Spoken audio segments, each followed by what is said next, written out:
Shalom adik-adik, apa kabarnya? Kakak harap semuanya dalam keadaan sehat-sehat saja ya. Sekarang kita akan ibadah hari Minggu pelayanan anak. Jangan lupa siapkan Alkitabnya, kidung ceria, dan persembahannya ya. Tunjukkan sikap yang baik. Bisa? Bisa. Selamat beribadah, Tuhan Yesus memberkati.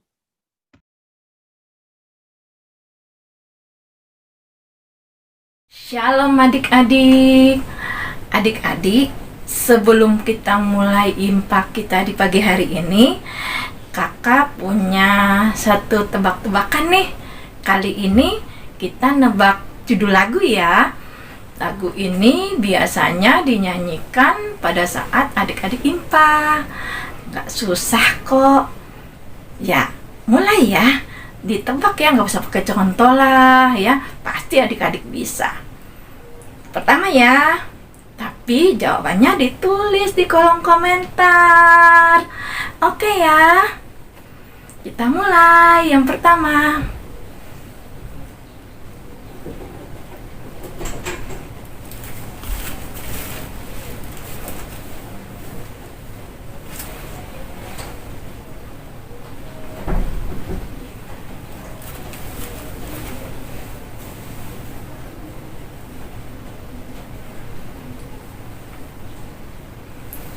oke, sampai situ aja udah bisa ditebak ya.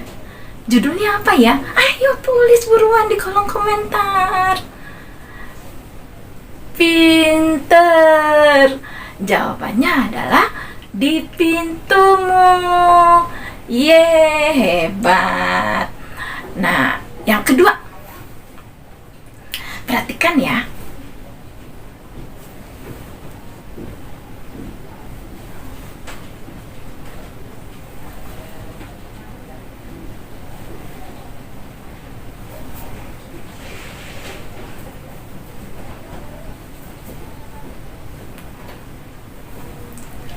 Oke, lagunya apa?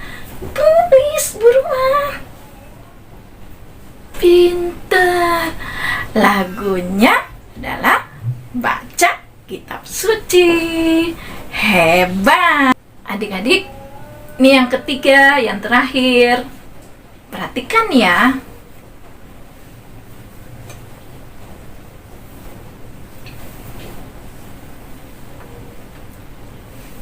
Oke adik-adik, bisa nebak lagu apakah itu? Kakak tunggu ya jawabannya ya. Ditulis di kolom komentar. Jawabannya apa ya? Ditulis di kolom komentar. Iya, pintar. Jawabannya adalah kamu dipanggil, Tuhan memanggil. Itu jawaban yang nomor 3. Nah, adik-adik, kakak undang adik-adik berdiri. Kita akan menyanyikan lagu Kidung Ceria nomor 220. Kamu dipanggil, Tuhan memanggil. Kakak undang adik-adik berdiri ya.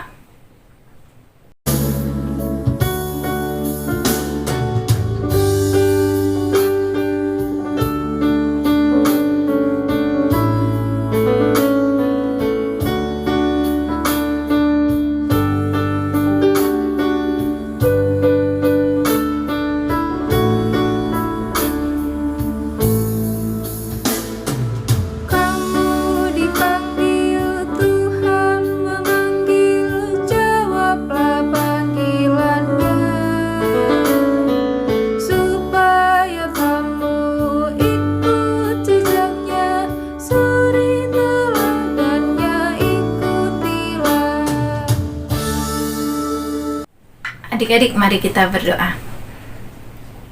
Tuhan Yesus, kami mengucap syukur atas semua berkat yang Tuhan berikan kepada kami, kesehatan dan kekuatan yang Tuhan berikan kepada kami, sehingga kami boleh hadir pada saat ini untuk mengikuti IMPA. Tuhan, berkati akan ibadah IMPA kami di hari ini dari awal sampai pada akhirnya. Berikan kami fokus Tuhan, agar kami fokus untuk mengikuti ibadah IMPA ini dengan baik dan benar, dengan sungguh-sungguh beribadah, memuji dan membesarkan nama Tuhan. Kami undang Tuhan datang bersama-sama dengan kami, agar kami dapat mengikuti ibadah ini dengan baik dan benar. Terima kasih Tuhan Yesus, dalam nama Yesus kami berdoa dan mengucap syukur. Amin. Halo adik-adik, sebelum kita mendengarkan firman Tuhan hari ini, adik-adik boleh baca dulu bacaan hari ini yang terambil dari Roma 3 ayat 21 sampai 26. Roma 3 ayat 21 sampai 26. Kalau sudah ketemu, adik-adik boleh pause dulu videonya, lalu adik-adik boleh baca dulu Alkitabnya. Oke adik-adik. Selamat pagi adik-adik. Adik-adik, sebelum kakak memulai cerita nih, kakak mau bertanya dulu. Apakah di keluarga adik-adik semua warna kulitnya sama? Atau lingkar matanya sama semuanya? Atau rambutnya dalam keluarga adik-adik semuanya sama? Sama-sama lurus, atau sama-sama bergelombang, atau sama-sama keriting? Nah, adik-adik, keberagaman yang sangat luas ini ternyata juga ada kan di dalam keluarga kita. Nah, adik-adik, keberagaman itu juga kita lihat melalui bacaan firman Tuhan hari ini. Jemaat di kota Roma adalah jemaat yang sangat beragam. Ada yang orang Yahudi dan juga ada yang orang non-Yahudi. Adik-adik, kalau kita yang beragam dalam rumah saja, Allah mau mengarahkan kita untuk hidup rukun dan saling mendukung satu sama lain, maka Allah juga memerintahkan jemaat yang ada di Roma untuk saling mendukung satu sama yang lain dan juga saling mengasihi adik-adik. Tapi adik-adik, apakah mereka hidup dalam persekutuan yang benar-benar memuliakan Allah di tengah keberagaman itu? Tentu saja tidak adik-adik. Paulus mendapati ada sikap merendahkan orang lain, yakni orang-orang Yahudi memandang orang-orang non-Yahudi dari ukuran manusia. Sehingga mereka diingatkan oleh Allah melalui Paulus. Apa yang Paulus ajarkan kepada jemaat? Paulus menyampaikan bahwa penebusan di atas kayu salib yang sudah dikerjakan oleh Allah melalui Yesus Kristus tidak boleh dibatasi oleh hikmat manusia. Karena apa? Karena Allah datang ke dalam dunia untuk menyelamatkan setiap manusia tanpa terkecuali. Adik-adik, kalau saat ini adik-adik menerima keberagaman perlakuan yang kurang menyenangkan dari orang lain, firman Tuhan mau mengingatkan kita supaya jangan marah dan juga jangan membuat hati Allah kecewa melihat sikap kita yang kurang baik. Nah, apa nih yang harus adik-adik lakukan supaya tidak mengecewakan hati Allah? Berilah pengampunan kepada setiap orang yang menyakiti hati kita, adik-adik. Adik-adik, hari ini kakak juga mau kasih tahu loh, ada beberapa contoh tokoh Alkitab yang dapat mengampuni meskipun sudah tersakiti yang sangat menyakitkan, yang sangat luar biasa. Tetapi tokoh-tokoh ini adik-adik, wow, mereka sangat mau untuk mengampuni dengan ketulusan hati, tanpa membenci dan juga tanpa dendam kepada orang-orang yang sudah menyakiti hati mereka adik-adik. Nah, adik-adik, tokoh pertama yang mau kakak ceritakan adalah Tuhan Yesus adik-adik. Nah, seperti Yesus ya adik-adik, Yesus mau mengampuni orang-orang yang menyakiti dia loh adik-adik. Adik-adik boleh baca di Lukas 23 ayat 34a. Dikatakan bahwa, "Ya Bapa, ampunilah mereka sebab mereka tidak tahu apa yang mereka perbuat." Adik-adik, Tuhan Yesus berdoa agar Ia mengampuni orang-orang yang menyakiti Dia, yang mengolok-ngolok Dia, yang menghujat Dia, dan juga yang menyalibkannya loh adik-adik. Tuhan Yesus tidak berdoa kepada Allah untuk meminta pembalasan kepada orang-orang yang sudah menyakiti dia adik-adik. Yang dia lakukan adalah Yesus memberikan pengampunan kepada orang-orang yang menyakiti dia loh adik-adik. Wah, ini adalah suatu hal yang sangat luar biasa adik-adik. Nah, adik-adik, tokoh selanjutnya yang mau kakak ceritakan adalah Yusuf. Yusuf ini adalah anak Yakub, anak kesayangannya Yakub yang dijual kepada seorang pedagang yang kemudian membawa Yusuf ke Mesir adik-adik. Di Mesir, Yusuf kemudian dijual kepada seorang pegawai istana Firaun yang bernama Potifar adik-adik. Lalu, Yusuf bekerja di rumah Potifar. Tetapi adik-adik, dia itu juga difitnah oleh istrinya Potifar adik-adik. Akhirnya karena fitnahan tersebut, Yusuf masuk dalam penjara. Tetapi adik-adik, karena campur tangan Tuhan, Yusuf akhirnya keluar dari penjara dan menjadi pemimpin tertinggi di Mesir di bawah kekuasaan Firaun. Setelah ia berhasil menafsirkan mimpi Firaun adik-adik. Nah, adik-adik, karena Yusuf juga, bangsa Mesir ini berhasil menimbun banyak gandum untuk menghadapi masa paceklik atau masa kesusahan yang menimpa bangsa Mesir adik-adik. Seperti nyata dari mimpi Firaun yang ditafsirkan oleh Yusuf adik-adik. Nah, adik-adik, pada saat itu karena Yusuf sudah menimbun banyak gandum di Mesir, jadi ketika masa paceklik itu tiba, Mesir tidak kekurangan bahan makanan sama sekali adik-adik. Bahkan bisa menjualnya ke bangsa-bangsa lain loh adik-adik. Nah, pada saat masa paceklik itulah saudara-saudara Yusuf datang ke Mesir untuk membeli gandum. Sebab di tanah Kanaan terjadi masa paceklik adik-adik. Tapi saudara-saudara Yusuf tidak mengenali Yusuf loh adik-adik. Tetapi Yusuf mengenali saudara-saudaranya. Namun, Yusuf tidak benci kepada saudara-saudaranya yang telah menjualnya adik-adik. Yusuf tidak membalas perbuatan mereka. Sekalipun Yusuf punya loh kesempatan untuk membalas perbuatan mereka. Tetapi sebaliknya adik-adik, Yusuf justru mengampuni saudara-saudaranya yang menjual dia adik-adik. Bagi Yusuf, apa yang saudara-saudaranya perbuat kepadanya dipakai Allah untuk kebaikan banyak orang, yakni memelihara keluarga besar Yakub dari kelaparan. Adik-adik boleh baca dalam Kejadian 45 ayat 4-8 adik-adik. Nah, adik-adik, pada saat itu karena Yusuf sudah menimbun banyak gandum di Mesir, jadi ketika masa paceklik itu tiba, Mesir tidak kekurangan bahan makanan sama sekali adik-adik. Bahkan bisa menjualnya ke bangsa-bangsa lain loh adik-adik. Nah, pada saat masa paceklik itulah saudara-saudara Yusuf datang ke Mesir untuk membeli gandum. Sebab di tanah Kanaan terjadi masa paceklik adik-adik. Tapi saudara-saudara Yusuf tidak mengenali Yusuf loh adik-adik. Tetapi Yusuf mengenali saudara-saudaranya. Namun, Yusuf tidak benci kepada saudara-saudaranya yang telah menjualnya adik-adik. Yusuf tidak membalas perbuatan mereka. Sekalipun Yusuf punya loh kesempatan untuk membalas perbuatan mereka. Tetapi sebaliknya adik-adik, Yusuf justru mengampuni saudara-saudaranya yang menjual dia adik-adik. Bagi Yusuf, apa yang saudara-saudaranya perbuat kepadanya dipakai Allah untuk kebaikan banyak orang, yakni memelihara keluarga besar Yakub dari kelaparan.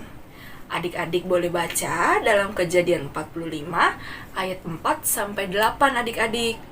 Nah, adik-adik, hari ini kita belajar tentang mengampuni orang lain, memaafkan orang lain, dan juga tidak boleh dendam kepada orang lain adik-adik. Nah, contoh dua tokoh Alkitab tadi yang kakak ceritakan, semoga adik-adik dan kakak juga dapat melakukan apa yang sudah dicontohkan oleh Yesus dan Yusuf, yaitu memberikan pengampunan kepada orang lain tanpa menaruh dendam, tanpa marah kepada orang-orang yang menyakiti hati kita adik-adik. Oke adik-adik? Amin.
Adik-adik, mari kita bersatu di dalam doa.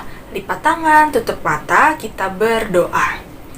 Tuhan Yesus, terima kasih atas firman Tuhan yang telah kami dengarkan hari ini ya Tuhan. Kiranya apa yang telah kami pelajari hari ini, yaitu tentang mengampuni orang lain, dapat kami terapkan dalam kehidupan kami hari lepas hari, pribadi lepas pribadi kami ya Tuhan, sehingga kami dapat mengampuni orang-orang yang menyakiti hati kami ya Tuhan.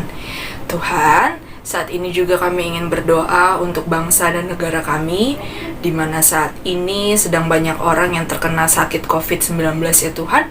Kiranya Tuhan Yesus saja yang memberikan kesembuhan, kekuatan bagi orang-orang yang menderita penyakit ini ya Tuhan, sehingga mereka dapat sehat kembali, dapat bertemu kembali dengan keluarganya, dan juga dapat menjalani aktivitas seperti biasa lagi ya Tuhan. Tuhan juga memberkati para tenaga kesehatan yang merawat orang-orang terkena COVID ini ya Tuhan. Tuhan tetap memberikan kesehatan bagi mereka, kekuatan bagi mereka, ketabahan bagi mereka ya Tuhan, sehingga mereka dapat merawat pasien-pasien COVID ini dengan baik dan dapat membantu pasien-pasien ini untuk bisa sembuh dari COVID-19 ya Tuhan. Tuhan, kami juga ingin berdoa untuk teman-teman kami yang sakit atau keluarga kami yang sakit ya Tuhan. Kiranya melalui makanan, minuman, dan obat-obatan yang mereka makan, yang mereka minum, itu dapat membawa kesembuhan bagi mereka Tuhan, sehingga mereka dapat sehat kembali dan dapat menjalani aktivitas seperti biasa lagi ya Tuhan.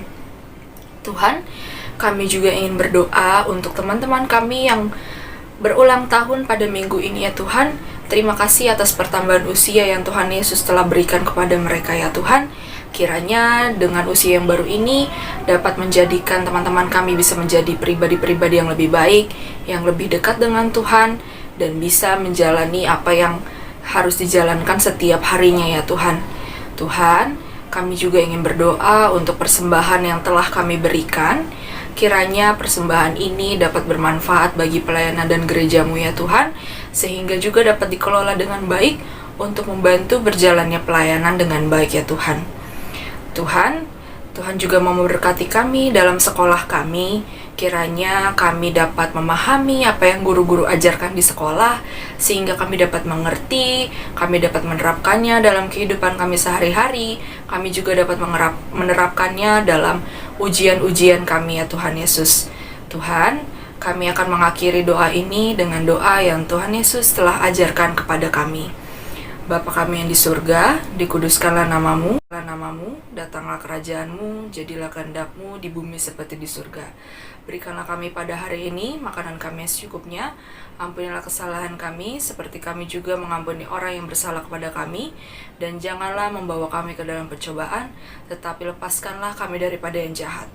Karena Engkaulah yang mempunyai kerajaan, dan kuasa dan kemuliaan sampai selama-lamanya. Amin.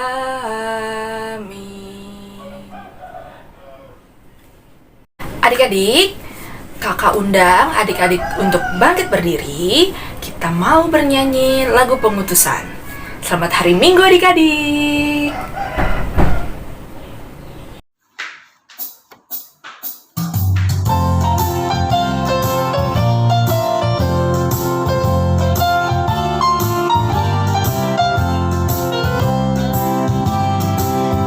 Berpesan